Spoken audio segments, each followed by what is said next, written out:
Okay,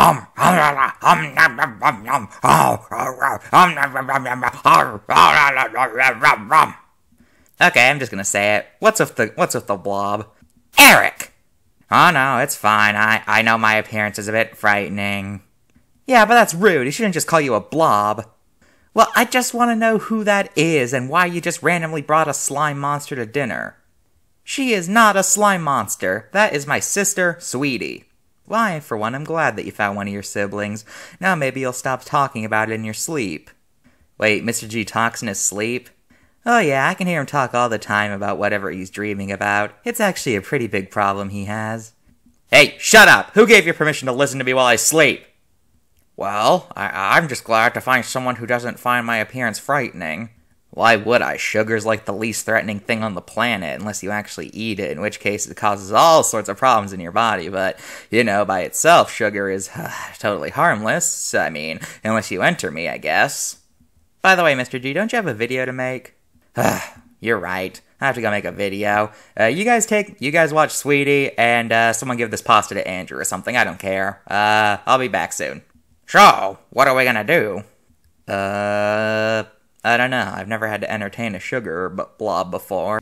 Maybe we could watch a movie. A movie? What's that? Ooh, I think this is gonna be fun.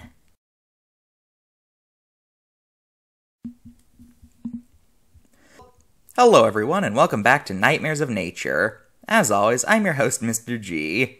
Today, we're talking about an animal whose appearance genuinely gives me the creeps because of just how unnatural it looks. Today, we're doing velvet worms, which refers to any animal in the Onchophora phylum.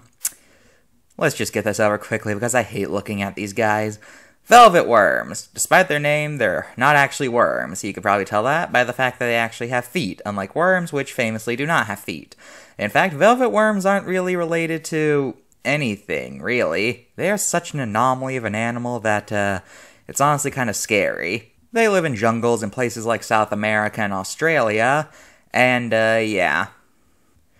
Now, the main thing about velvet worms is their, attack mechanisms.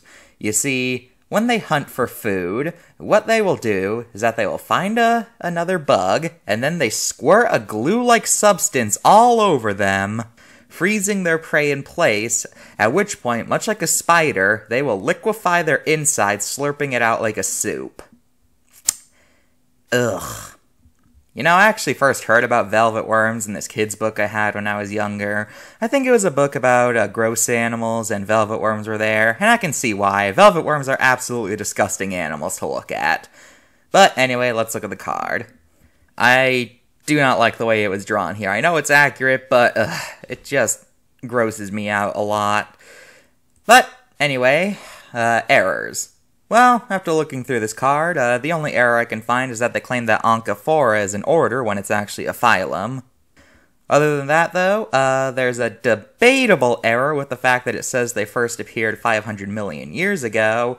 However, this is actually a pretty big debate in the paleontological community over whether those are true velvet worms or just animals that might resemble velvet worms. It's pretty inconclusive right now. So, just to be safe, I'm only deducting 1 point until further notice, so 9 out of 10. Now time for human relations. There are none. Nobody cares about velvet worms. Nobody ever stumbled across velvet worms. You ever seen a velvet worm in a zoo or in a TV show? Exactly.